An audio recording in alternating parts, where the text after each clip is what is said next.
happen eventually. 하나님께서 오늘 우리에게 주신 말씀은 창세기 20장 1절부터 7절까지 말씀입니다. 고미 집사님 성경 봉독해 주시겠습니다. 하나님께서 오늘 우리에게 주신 말씀은 창세기 20장 1절부터 7절까지 말씀입니다. 말씀을 봉독하겠습니다.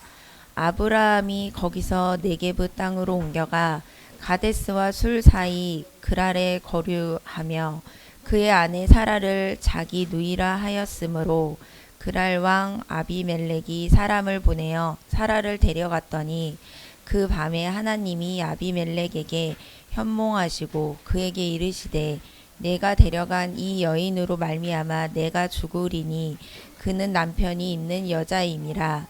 아비멜렉이 그 여인을 가까이 하지 아니하였으므로 그가 대답하되 주여 주께서 의로운 백성도 멸하시나이까. 그가 나에게 이는 내 누이라고 하지 아니하였나이까. 그 여인도 그는 내 오라비라 하였사오니 나는 온전한 마음과 깨끗한 손으로 이렇게 하였나이다.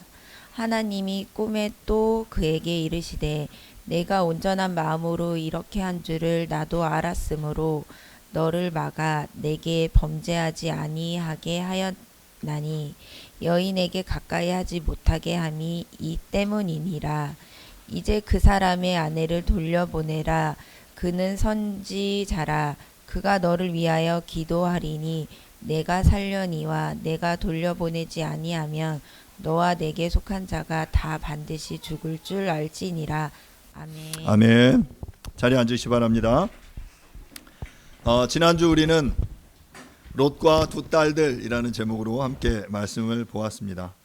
소돔과 고모라의 심판을 피해서 도망 나온 롯은 소알에 거주하다가 그곳에 있는 것이 두려워서 산으로 올라가 거주하였다라고 말씀드렸죠.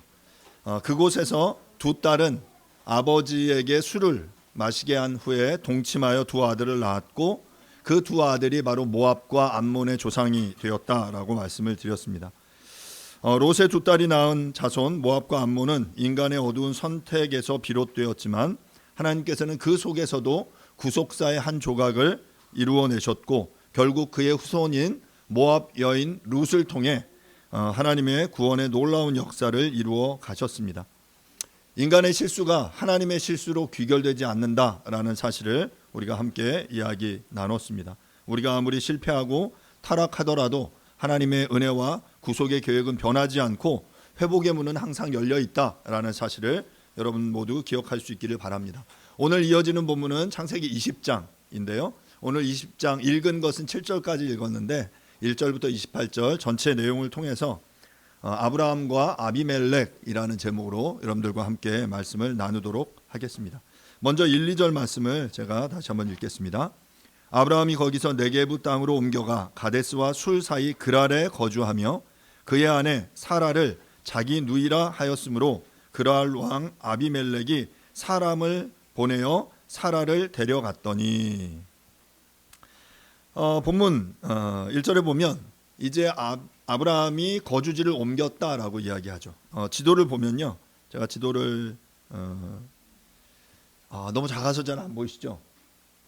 그 중간에 보이는 게 이제 사해가 있고요. 사해 바로 이제 왼쪽에 보면 이제 헤브론이라고 보입니다. 그 헤브론에서 밑으로 쭉 내려오면 부엘세바가 있고 부엘세바 바로 왼쪽으로 갈 때 이제 그랄이라는 지역이 위치해 있는 거예요. 그러니까 아브라함은 원래 이 사해 왼쪽 헤브론에 살았고 그러다가 지금 이 본문 속에서 어디로 이동했냐면 그랄로 이주했다라는 거죠. 그러니까 자 그러면 그 사해 바로 밑부분에 내려가면 밑부분에 보이십니까? 그 밑쪽에 소돔 성이 거기에 있고 소돔에서 쭉 밑으로 내려가서 소알 성이 저기 있거든요. 그러니까 이제 소돔과 고모라가 바로 이제 사해 바로 인접한 왼쪽에 있는 지역이었어요. 소돔 성이 멸망하고 거기서 쭉 내려갔을 때 이제 소알 성이 있는데 그 성에 지금 거주하였다가 이제 소알 성도 두려워서 인근의 산으로 도망 했던 것이 이제 19장의 이야기이고요. 오늘은 이제 아브라함의 이야기인데, 이 소돔과 고모라의 심판 이후 헤브론에 거주하던 아브라함이 어디로? 소알 땅으로 이주했다라고 오늘 본문이 이야기하는 겁니다. 이 공간, 지역적인 것을 염두에 두시고 오늘 본문을 저를 따라와 주시면 되겠습니다. 아브라함은 헤브론에 거주하고 있었습니다. 20장에서 아브라함은 네게부 땅으로 옮겨가서 가데스와 술 사이에 그랄에 거주했다라고 이야기를 하죠. 그러니까 지도에 살펴본 대로 저 위치입니다. 자, 그러면 왜 아브라함은 이 소돔과 고모라 심판 이후에 이제 19장 이후에 20장을 시작하면서 자신의 거주지를 옮겼을까요? 뭐 간단히 몇 가지를 생각해 보자면 아브라함은 유목민이었습니다. 자기가 치는 그 양과 염소, 이 가축의 먹이와 물을, 풀과 물을 따라서 정기적으로 거처를 옮겼을 거예요. 아마 헤브론에 계속 거주했었는데 그곳에 그 가축들이 먹을 것들이 아마 뭐 부족해졌고 이주하지 않았을까라고 생각되고, 또 두 번째는 저는 이제 두 번째 이유가 가장 더 직접적이지 않을까 생각되는데, 19장에서 소돔과 고모라가 멸망당했죠. 그렇기 때문에 아마 해당 지역이 굉장히 불안정하고 아니면 더 황폐화되었을 수 있다라고 생각이 됩니다. 그래서 좀 더 안전한 지역을 찾았을 거고, 그래서 그 안전한 지역을 찾은 곳이 헤브론에서 좀 떨어진 바로 그랄이라는 지역이 아니었을까라는 생각을 해보게 됩니다. 또 세 번째 가능성은 하나님께서 아브라함에게 새로운 지역을 향해 떠나 정착하는 삶을 통해서 그에게 믿음과 순종의 삶을 요구하지 않았을까라는 생각을 해요. 아브라함의 삶은 계속해서 하나님께서 그에게 도전하시고 그래서 그것에 순종하는 그 삶이었거든요. 그래서 지역적으로 아마 헤브론에서의 삶에서 이제 떠나 그랄 땅으로 가는 것이 그가 하나님 앞에 모험하며 그 모험을 통해 순종하는 삶을 보이기에 적합한 곳이 아니었을까라는 생각을 해보게 됩니다. 어떤 이유에서였든 아브라함은 지금 헤브론을 떠나서 자신이 거주하던 이 안정적인 지역을 떠나서 이제 새로운 지역에 거류하였다. 그 지역을 이제 돌아다니다가 거주하기 위해서 애써 노력을 한 거죠. 그러다가 그랄이라는 땅에 들어간 거예요. 자, 그런데 오늘 본문 2절에 보면 그의 아내 사라를 자기 누이라고 이야기했고, 당시 그랄 왕 아비멜렉이 사람을 보내 사라를 데려갔다라고 2절은 이야기합니다. 자기를 모르는 낯선 장소였기 때문에 아브라함은 그곳의 사람들에게 자신의 아내 사라를 누이라고, 여동생이라고 말할 수 있었습니다. 그런데 우리가 잘 아는 대로 아마 이미 창세기 12장에서 아브라함은 이런 거짓말을 한 적이 있죠. 애굽 왕 바로에게 이 아내가 자신의 누이라고 속인 경험이 있습니다.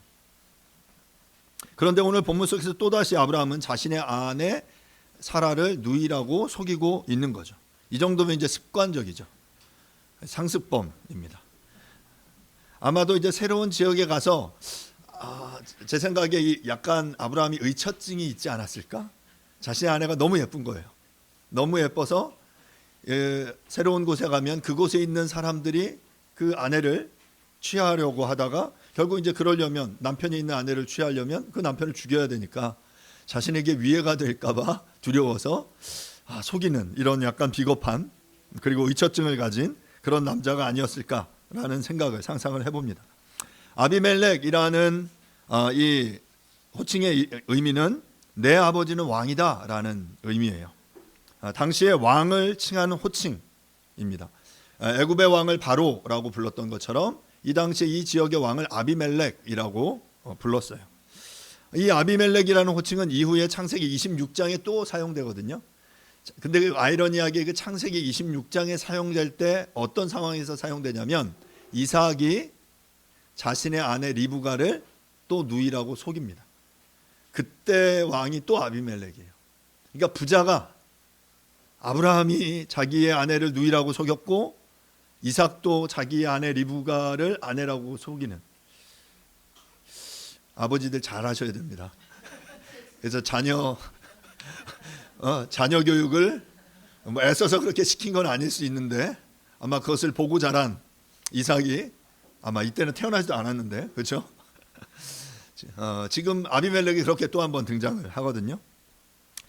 애굽에서 바로를 속였던 일이 아브라함 아브라함에게 자손의 약속이 처음 주어졌던 그 직후, 그러니까 12장에서 자손의 약속을 12장 1절부터 3절에서 처음 하신 이후에 이 바로 앞에서 속였다면, 오늘 본문은 이제 아브라함에게 마지막으로 주어진 자손의 약속 18장 10절 이후에 발생한 사건입니다. 여러분, 당시 사라의 나이가 몇 살이었는지 아세요? 네, 90살이었습니다. 90살. 바로 다음 장 21장에 이제 사라가 아들 낳아요. 아브라함은 몇 살? 100살. 사라는 90살. 자녀를 낳는 바로 그 전에 20장에 지금 사건이에요. 여러분 놀랍지 않습니까? 제가 12장 이야기하면서도 12장 때 사라의 나이가 몇 살이었다고 말씀드렸죠? 12장 때 그때 사라의 나이가 65세였어요. 12장에 아브라함이 하나님 말씀에 응답해서 떠났던 그때가 75살이었거든요. 그때 그곳에서 응답해서 갔던 처음 만난 그 애굽 왕 앞에 자신의 아내를 누이다라고 속였을 때 사라의 나이가 65세였고 지금 몇 살? 90살. 그런데 이 90살 아내가 너무 예뻐서 뺏길까 봐 두려워서 지금 아브라함은 이 여인이 나의 누이다라고 속이고 있는 거죠. 제가 아마 또 이 12장 설교하면서도 이 이야기 했을 거예요. 어떻게 이 65세 여인이 이런 그 매력적인 아름다움을 유지할 수 있었을까? 똑같은 거예요. 근데 더 놀랍죠. 90세 여인이 지금 이 아비멜렉이 이 여자를 보고 그 여자가 나의 누이다라는 이야기를 듣고 사람을 보내 데려올 정도로 그 비밀을 알고 싶습니다. 그리고 여러분 알게 되면 제가 말씀드릴 테니까 그대로 잘 따라 하세요. 실제로 사라가 이런 어떤 육체적인 매력, 아름다움을 유지하는 어떤 비결이 있었는지, 아니면 그냥 정략적으로 아비멜렉이 당시의 재력가였던 아브라함이 그 지역에 들어와서 그와 어떤 정략적으로 결혼해서 자신의 세를 불리기 위한 목적이었는지 분명하지 않습니다. 하지만 분명한 것은 이 아비멜렉이 그녀를 보고 데려올 정도로 그에게 어떤 실제 육체적인 매력이었든지 아니면 어떤 우아한 어떤 고상한 매력이 나이가 들었음에도 그녀에게 있었던 것은 분명합니다. 그리고 그 여자를 데려오게 되죠. 여러분, 여자를 데려온 이유는 뭘까요? 그 여자를 취하려고, 그 여인과 동침하려는 이유였어요. 자, 그때 하나님께서 이 아비멜렉의 꿈에 나타나십니다. 3절부터 6절인데요. 제가 읽겠습니다. 그 밤에 하나님이 아비멜렉에게 현몽하시고 그에게 이르시되 내가 데려간 이 여인으로 말미암아 네가 죽이리니 그는 남편이 있는 여자임이라. 아비멜렉이 그 여인을 가까이 하지 아니하였으므로 그가 대답하되 주여 주께서 의로운 백성도 멸하시나이까. 그가 나에게 이는 내 누이라 하지 아니하였나이까. 그 여인도 그는 내 오라비라 하였사오니 나는 온전한 마음과 깨끗한 손으로 이렇게 하였나이다. 하나님이 꿈에 또 그에게 이르시되 내가 온전한 마음으로 이렇게 한 줄을 나도 알았으므로 너를 막아 내게 범죄하지 아니하게 하였나니 여인에게 가까이 하지 못하게 함이 이 때문이니라. 하나님이 아비멜렉의 꿈에 나타나셨어요. 현몽하셨어요. 그리고 그 여인을 가까이 하지 마라. 가까이 하면 어떻게 된다? 죽는다. 그래서 이제 아비멜렉 깜짝 놀랐겠죠. 나는 그 여인을 가까이 하지 않았습니다. 주님, 의로운 백성도 멸하시겠습니까? 여러분, 이 4절의 이야기를 들으면 좀 생각나는 사건이 있지 않습니까? 소돔 성에서 지금 그 아브라함이 중보하면서 이 땅에 그 의로운 사람이 몇 명 있다면 이 땅을 심판하시겠습니까? 의로운 의인들이 있는데 함께 멸하실 겁니까? 라는 동일한 질문을 지금 아비멜렉이 하나님 앞에 하고 있는 거죠. 그러면서 이제 설명해요. 5절에 보면 구구절절하게 그 아브라함도 나에게 그녀가 자기의 누이라고 했고 그것뿐만 아니라 그 여자도 그 아브라함이 자기의 오라비라고 얘기했습니다. 그래서 내가 그 이야기를 듣고 그 여인을 취한 겁니다. 그리고 그 여인을 내가 아직 범하지 않았습니다. 라고 이야기하죠. 자, 그런데 저는 오늘 본문을 읽으면서 어제 이제 설교를 다 마치고 나서 이제 아침에 다시 한번 보는데 6절이 저한테 또 확 아침에 확 들어왔어요. 그래서 오늘 아침에 설교를 이제 좀 많이 약 이 부분을 조금 더 추가를 했습니다. 6절을 제가 다시 한번 읽을 텐데요. 하나님이 꿈에 그에게 이르시되 내가 온전한 마음으로 이렇게 한 줄을 내가 알았으므로 너를 막아 내게 범죄하지 아니하게 하였나니 여인에게 가까이 하지 못하게 함이 이 때문이니라. 여기서 아비멜렉이 자기가 지금 그 여인을 범하지 않았다라고 얘기하지만 하나님은 뭐라고 이야기하시냐면 내가 너를 막았다라고 말하세요. 세 번역은 이렇게 말합니다. 다음 슬라이드 보시면요. 세 번역으로 6절을 제가 읽어드리겠습니다. 하나님이 꿈에 또 그에게 말씀하셨다. 그렇다. 나는 내가 깨끗한 마음으로 이렇게 한 줄을 잘 안다. 그러므로 내가 너를 지켜서 내가 나에게 죄를 짓지 못하도록 한 것이다. 그 여인을 건드리지 못하게 한 이유도 바로 여기에 있다. 하나님이 말씀하시는 거예요. 내가 너를 지켰다. 그러니까 너는 지금 네가 그 여인을 취하지 않았다. 그래서 나는 의인이다. 나를 멸하시면 안 된다라고 이야기하지만 네가 그 여인을 취하지 않는 것 그건 내가 막은 거야. 왜냐하면 네가 나에게 죄를 짓지 못하게 하기 위해서. 이 말은 뭐냐면 지금 아브라함이 만약에 그 사라를 취해서 아브라함이 아니라 아비멜렉이 사라를 취해서 지금 만약에 그 관계를 맺었다면 어떤 사건이 벌어지는 거예요? 죽는 거죠. 근데 죽는 것보다 더 심각한 사건이 벌어져요. 왜냐하면 12장 이후 아브라함에게 하나님께서는 약속하셨죠. 어떤 약속을? 내가 너로 큰 민족을 이루게 하겠다. 내가 너에게 약속의 자녀를 줄 거야. 누구를 통해서? 아브라함과 이 사라를 통해서. 그래서 중간에 하갈을 통해 낳은 아들 그거 약속의 자녀 아니야. 아브라함의 씨이지만 아브라함의 씨와 이 사라를 통해서 잉태된 그 자식만이 약속의 자녀고 그가 하나님의 구속사 속에 중요한 인물이 되는 거야 라고 이미 하나님 말씀하셨죠.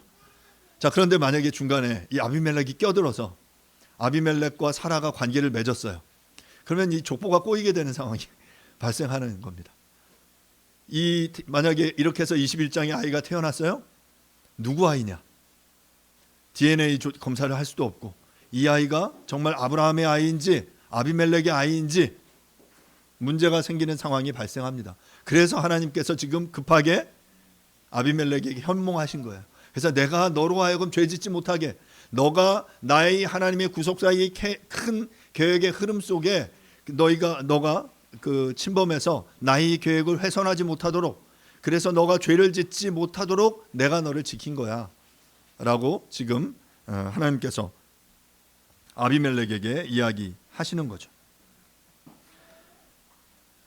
아비멜렉이 사라와 동침했더라면 그것은 1차적으로 인간의 부도덕한 행위, 간음에 해당되는 죄였을 겁니다. 하지만 더 중요한 것은 그것이 하나님의 섭리 안에서 진행되는 구속사의 놀라운 하나님의 계획을 거스리는 그것을 훼손하는 행위가 되었을 것입니다. 그를 통해 큰 민족을 이루겠다라고 약속하셨는데 바로 그것에 이제 문제가 일어나는 상황이 발생하게 되는 것이죠. 이후 창세기 21장에서 바로 이제 다음 장에서 사라가 아들을 낳게 되는데 바로 그 문제가 되는 거예요. 저는 오늘 아침 이 내용을 보다 그러면 이때 20장과 21장의 간격은 얼마나 될까? 혹시 이때 이미 사라는 임신한 상태가 아니었을까? 이런 생각도 해보게 돼요. 바로 이제 이어서 자녀를 출산하게 되는 상황들이 벌어지기 때문에 그래서 본문은 애써서 12장의 그 바로 왕과의 사건과는 다르게 사라와 아비멜렉 사이에 성적인 관계가 없었음을 매우 강조합니다. 왜냐하면 사라가 낳게 될 아들의 아버지가 아비멜렉일 가능성을 철저하게 차단하고 있는 것입니다. 20장 7절 말씀을 보겠습니다. 이제 그 사람의 아내를 돌려보내라. 그는 선지자라. 그가 너를 위하여 기도하리니 내가 살려니와 내가 돌려보내지 아니하면 너와 내게 속한 자가 다 반드시 죽을 줄 알지니라. 하나님께서 아비멜렉에게 꿈을 통해 다시금 말씀하세요. 그 여인을 돌려보내라. 또한 아브라함을 뭐라고 호칭하시냐면 선지자다라고 호칭하세요. 나비라는 표현이 선지자다라는 표현인데 이 단어가 이 아브라함에게 지금 처음 사용되고 있습니다.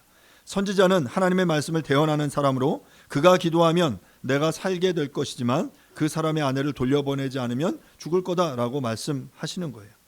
아브라함은 앞서 18장에서 소돔의 멸망을 막기 위해서 중재를 한 바가 있습니다. 그래서 아브라함의 기도로 롯의 가정은 구원을 받게 되죠. 이러한 아브라함의 행동을 근거로 해서 하나님께서는 아브라함을 선지자다라고 말하시면서 그에게 기도를 요청할 것을 이야기하고 있습니다. 이어지는 본문 8절부터 10절입니다. 아비멜렉이 그날 아침에 일찍 일어나 모든 종들을 불러 그 모든 일을 말하여 들려주니 그들이 심히 두려워하였더라. 아비멜렉이 아브라함을 불러서 그에게 이르되 내가 어찌하여 우리에게 이렇게 하느냐? 내가 무슨 죄를 내게 범하였기에 내가 나와 내 나라가 큰 죄에 빠질 뻔하게 하였느냐? 내가 합당하지 아니한 일을 내게 행하였도다 하고 아비멜렉이 또 아브라함에게 이르되 내가 무슨 뜻으로 이렇게 하였느냐? 이 부분을 보면 이 아비멜렉은 그래도 들을 귀가 있는 사람이었던 것 같아요. 꿈속에 이야기하시자 그 다음날 바로 그 모든 이들을 불러서 모든 종들을 불러서 이 여인이 남편이 있는 여인임을 말해 줍니다. 그리고 하나님께서 꿈을 통해 자기에게 이야기해 주신 여러 내용을 사람들에게 이야기했을 거예요. 그러자 그들의 반응이 어떻습니까? 그들이 심히 두려워했다라고 이야기를 합니다. 또한 아비멜렉은 아브라함을 불러서 왜 누이라고 속여서 나로 하여금 또 우리 민족으로 하여금 내 나라가 큰 죄를 지을 뻔하게 했느냐라고 그를 나무랍니다. 무슨 이유로 그렇게 했느냐라고 이야기하죠. 그것에 대한 응답이 11절부터 13절인데요. 이어지는 부분 또 읽겠습니다. 아브라함이 이르되 이곳에서는 하나님을 두려워함이 없으니 내 아내로 말미암아 사람들이 나를 죽일까 생각하였으며 또 그는 정말로 나의 이복누이로서 내 아내가 되었음이니라. 하나님이 나를 내 아버지의 집을 떠나 두루 다니게 하실 때 내가 아내에게 말하기를 이후로 우리의 가는 곳마다 그대는 나를 그대의 오라비라 하라. 이것이 그대가 내게 베풀 은혜라 하였었노라. 그러니까 아비멜렉이 내가 뭐 때문에 이런 거짓말 했어? 라고 묻자 그거에 대해서 상세하게 설명하는 거예요. 이곳에 왔는데 너희들이 하나님을 모르고 그래서 나를 죽일까 두려웠다. 아내를 취하고 그래서 속인 거야. 그리고 또 실제로 이 사라는 나의 이복누이야 라고 이야기해요. 실제로 이복누이야. 그리고 그래서 내가 새로운 곳에 갈 때마다 이 아내와 이야기했어. 그래서 그곳에서 나를 오라비라고 하라. 그것이 당신이 나에게 베풀 은혜야 라고 이미 이야기한 바 있어 라고 이야기를 하고 있는 거죠. 이것에 대해서 그랄 사람들은 처음에 이 11절에 이곳의 사람들이 하나님을 두려워하지 않기 때문에 그랬다라고 말하지만 이 부분은 어찌 보면 아브라함의 기우였어요. 실제로 이 그랄 사람들은 하나님을 두려워하는 이들이었습니다. 그 이야기를 듣고 그들은 두려워했어요. 5절과 8절과 16절을 보면 다시 한번 제가 보겠습니다. 5절 보면요. 그가 나에게 이는 내 누이라 하지 아니하였나이까 그 여인도 그는 내 오라비라 하였사오니 나는 온전한 마음과 깨끗한 손으로 이렇게 하였나이다. 그리고 8절에 보면 아비멜렉이 그날 아침에 일찍 일어나 모든 종들을 불러 그 모든 일을 말하여 들려주니 그들이 심히 두려워하였더라. 두려워하였죠. 그리고 16절에도 보면 사라에게 이르되 내가 은 1000개를 내 오라비에게 주어서 그것으로 너와 함께한 여러 사람 앞에서 내 수치를 가리게 하였노니 내 일이 다 해결되었느니라. 오늘 본문 속의 5절과 8절과 16절을 보면 아비멜렉이나 그랄 사람들이 하나님의 말씀을 듣고 두려워하며 온전한 마음과 깨끗한 손을 가지고 있고 수치를 당하지 않기 위해 노력하는 이들임을 알 수 있습니다. 그러니까 이들이 하나님을 두려워하지 않는 그런 사람이다라고 생각한 것은 아브라함의 선입견이었어요. 이들은 하나님의 말씀을 듣고 두려워할 줄 아는 이들이었고 온전한 마음과 깨끗한 손을 가지기 위해서 노력하는 사람이었던 것 같아요. 그리고 수치를 당하지 않기 위해서 노력하는 그런 사람들이었다라는 것이죠. 뿐만 아니라 아브라함은 여전히 하나님에 대한 부족한 신뢰를 드러내고 있습니다. 그러면서 12절에서 아브라함은 다시금 그녀가 자신의 이복 누이기에 아내이면서 동시에 누이인 것이 맞다라고 말했죠. 하지만 이런 설명은 아브라함이 자신의 아내를 누이라고 속인 일을 정당화할 수는 없습니다. 아브라함은 이미 창세기 12장 그리고 오늘 20장에서 자신을 모르는 사람들 속에서 자신의 아내 사라를 자기의 누이라고 속이는 방법을 거듭 사용했습니다. 하지만 이러한 방법은 성공적이지 않았습니다. 그러나 하나님은 아브라함의 믿음 없음으로 인해서 생긴 이러한 위기 상황 가운데 직접적으로 개입하심으로 아브라함과 사라를 보호하셨고 결국 그것을 통해 당신의 약속, 구속사의 계획을 이어가시는 것을 보게 되죠. 그런데 아이러니하게 이 아브라함의 속임, 실수를 통해 그 이후에 벌어지는 사건은 아브라함이 더 부자가 되는 거였어요. 14절부터 16절인데요. 아비멜렉이 양과 소와 종들을 이끌어 아브라함에게 주고 그의 아내 사라도 그에게 돌려보내고 아브라함에게 이르되 내 땅이 내 앞에 있으니 내가 보기에 좋은 데로 거주하라. 사라에게 이르되 내가 은 1000개를 내 오라비에게 주어서 그것으로 너와 함께한 여러 사람 앞에서 내 수치를 가리게 하였노니 내 일이 다 해결되었느니라. 아비멜렉 그 앞에서 야, 너 어떻게 나한테 거짓말했어? 라고 이제 나무라 했는데, 그리고 나서 그냥 일반적으로 그냥 돌려보내고 쫓아내도 그 아비멜렉은 자기가 해야 될 일을 한 거죠. 그런데 아비멜렉이 이때 그 자신을 속인 아브라함에게 도리어 선대합니다. 그에게 양과 소와 종들을 주고 또 아브라함에게 야, 네 앞에 그랄 땅, 이 중에 네가 원하는 곳에 거주해 라고 이야기하고 은 1000개를 주면서 이 사라의 수치를 회복시켜 주는 것을 보게 되죠. 어떻게 이럴 수 있을까요? 좋은 사람을 만났기 때문에, 아비멜렉이 아주 선한 사람이었기 때문에 그렇게 볼 수 있지만 저는 이 모든 과정 속에서도 하나님이 역사하셨다라고 믿습니다.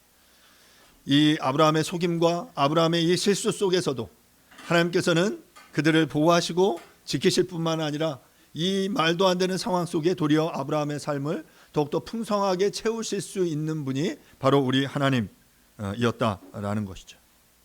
도리어 속임수를 쓰는 아브라함과 대조적으로 아비멜렉은 매우 관대함으로 이들을 대우하고 있습니다. 이를 통해 아비멜렉은 자신이 하나님을 두려워하고 있음을, 사라에게 절대 손을 대지 않았음을 공개적으로 밝힙니다. 이제 마지막 본문인데요. 17절 18절 말씀입니다. 아브라함이 하나님께 기도하며 하나님이 아비멜렉과 그의 아내와 여종을 치료하사 출산하게 하셨으니 여호와께서 이왕에 아브라함의 아내 사레의 일로 아비멜렉의 집의 모든 태를 닫으셨음이더라. 이에 선지자 아브라함이 하나님께 기도하자 하나님께서 아비멜렉과 그의 아내와 여종의 태를 여심으로 그들로 하여금 출산하도록 하셨습니다. 하나님께서는 아브라함을 선지자라고 이야기하셨죠. 그가 기도하면 들으심을 분명하게 본문 속에서 보여주고 있는 것입니다. 하지만 우리가 이 본문을 보면서 우리가 반드시 기억해야 할 것은 아브라함의 기도 자체에 힘이 있는 것은 아니다라는 것입니다. 하나님이 아브라함이 기도하자 아브라함의 기도를 들으시고 역사하셨죠. 그래서 사람들은 자신이, 목회자들이 이런 실수들을 하죠. 자기가 기도에 능력이 있다라고 믿으면 마치 자기가 어떤 기도를 해도 하나님이 들으실 것이다 라고 착각합니다. 하지만 중요한 건 뭐냐면 내가 어떤 기도를 해도 들으시는 것이 아니라 바로 내가 하나님이 들으실 만한 기도를 하나님 앞에 올려드리는 것이 중요합니다. 바로 하나님께서는 아브라함에게 그것을 요구하신 거예요. 자기가 일하실 그것, 자기가 그 베풀 그 은혜 가운데 아브라함으로 선지자로 그와 함께 동참할 수 있는 기회를 본문 속에 제공해 주고 계신 것이죠. 오늘 창세기 20장 아브라함과 아비멜렉의 이야기를 함께 살펴보았습니다. 저는 오늘 본문 20장의 사건과 소돔과 고모라의 사건 18, 19장이 여러 가지 공통점이 있다는 점을 발견했습니다. 이 이야기들은 낯선 공동체의 나그네로 머물던 사람들의 이야기입니다.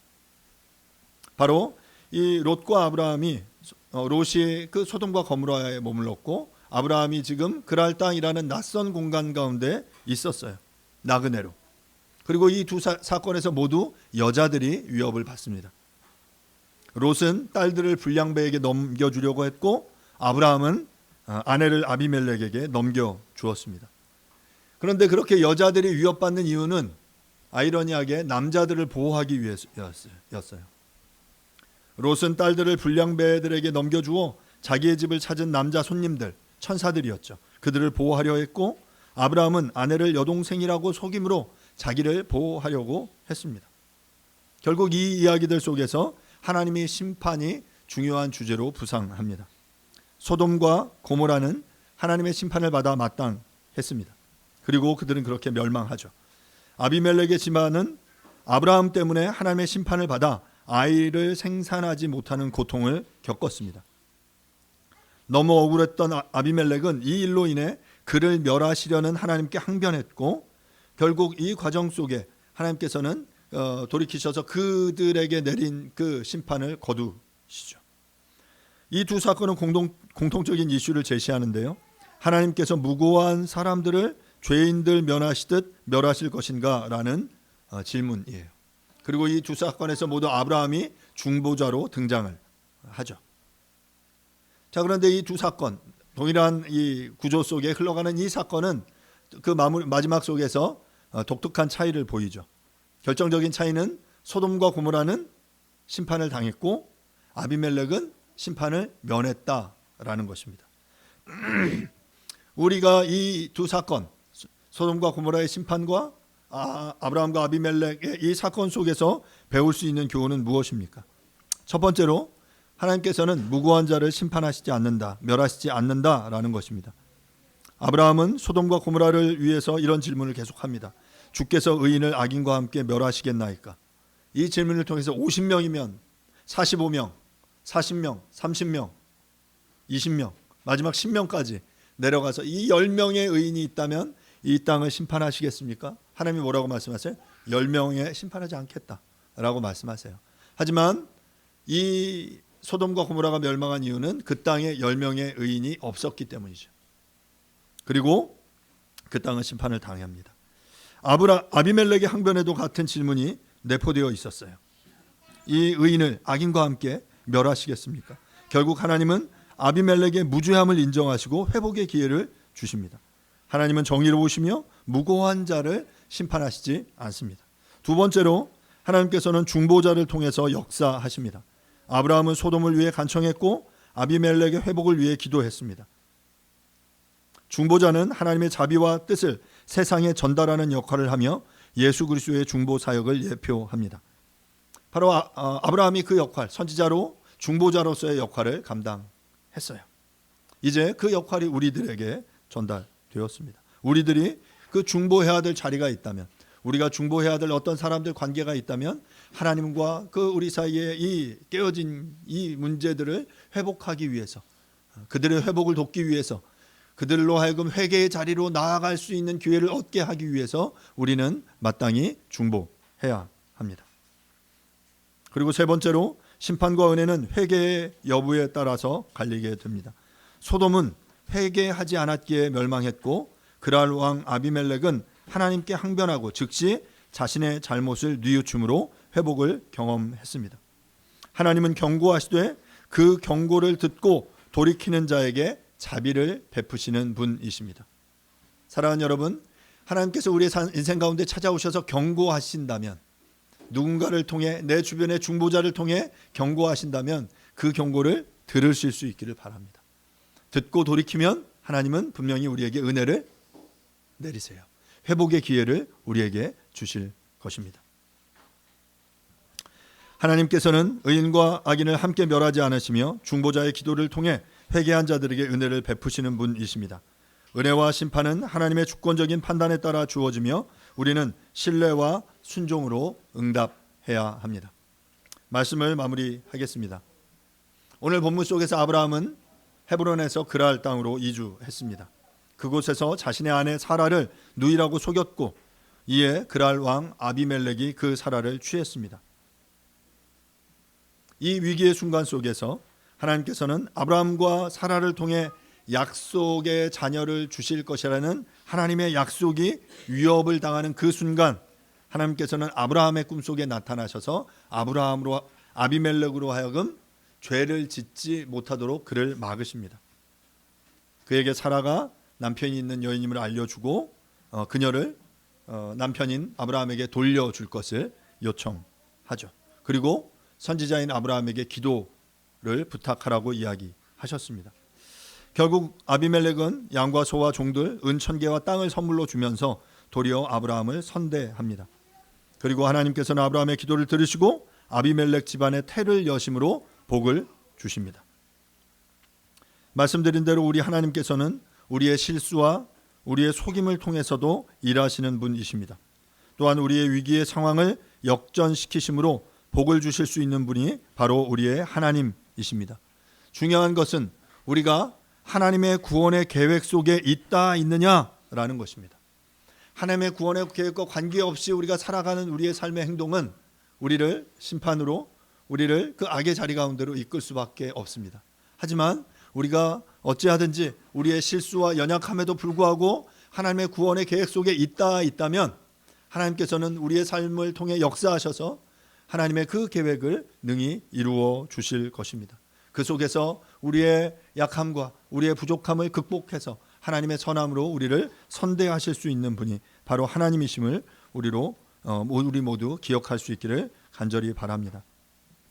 우리와 실수와 약함 속에서도 포기하지 않으시는 신실하신 하나님을 믿고 중보자로 나아가는 저와 여러분들이 모두 될 수 있기를 간절히 바랍니다. 이 시간 함께 기도하겠습니다. 이 시간 함께 기도하실 때 하나님, 우리의 연약함과 속임을 통해서도 하나님께서 일하시며 역사하시는 것을 믿습니다. 우리가 중보해야 할 중보의 대상들이 있다면 아브라함처럼 우리가 기도할 수 있게 해주십시오. 그 과정 속에서 우리가 실수하고 때로 우리의 연약하여 넘어지지만 우리가 결코 하나님의 그 구원의 계획 속에 끊어지지 않도록 어찌하든지 그것을 붙잡고 나아가는 자들 될 수 있도록 도와주십시오.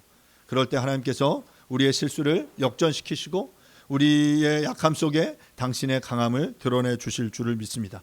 라고 우리가 함께 잠시 주님 앞에 말씀을 기억하시면서 기도하도록 하겠습니다. 기도하겠습니다. 하나님, 은혜를 구합니다. 주님, 우리의 실수와 우리의 약함에도 불구하고 하나님께서 일하시며 역사하시는 것을 기도하겠습니다. 주님,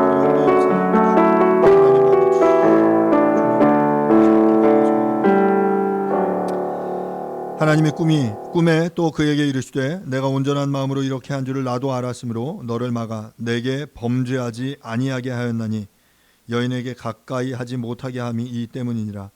이제 그 사람의 아내를 돌려보내라. 그는 선지자라. 그가 너를 위하여 기도하리니 내가 살려니와 내가 돌려보내지 아니하면 너와 내게 속한 자가 다 반드시 죽을 줄 알지니라. 주님, 아브라함과 아비멜렉의 이야기를 우리가 듣습니다. 아브라함이 자신의 아내 사라가 누이라고 속였지만 그 속임 가운데 하나님께서 또한 역사하셔서 하나님의 이 구원의 계획이 훼손되지 못하도록 아비멜렉을 막으셨습니다. 그래서 결국 그것을 통해 그 하나님의 구속의 계획이 완벽하게 이루어질 수 있도록 일하셨습니다. 주님, 우리의 실수와 실패와 또 연약함에도 불구하고 하나님께서 일하시며 역사하셔서 정말 그 모든 것이 선하게 인도되어 줄 줄로 믿습니다. 우리가 어찌하든지 하나님의 이 구원의 계획, 하나님의 은혜와 있다 있을 수 있도록 주님 도와주시옵소서. 그래서 우리의 삶을 통해 그 하나님의 강함이, 하나님의 은혜가 흘러나가 우리가 그 중보자로서 그들을 위해서, 우리가 중보해야 할 이들을 위해 마땅히 기도하는 자들 될 수 있게 도와주십시오. 그래서 정말 그들로 하여금 그 자신의 실수와 잘못을 깨닫고 회개함으로 다시금 주님의 구원, 주님의 그 복으로 돌아올 수 있는 기회를 제공하는 우리 모두가 되어줄 수 있도록 하나님 역사해 주시기를 간절히 원합니다. 오늘 우리 가운데 말씀하신 그 주님을 찬양합니다. 감사드리고 예수님의 이름으로 기도합니다. 아멘. 뉴시티 교리문답 18번 문화입니다. 하나님은 우리의 불순종과 우상 숭배를 벌하지 않으십니까? 아닙니다. 모든 죄는 하나님의 주권, 거룩하심, 선하심과 그분의 의로운 율법을 거스릅니다. 따라서 하나님은 우리의 죄에 의로운 분노를 보이셔서 이 땅의 삶과 다가올 삶 모두에서 공의로운 심판으로 그 죄들을 벌하실 것입니다. 아멘. 아멘. happen eventually.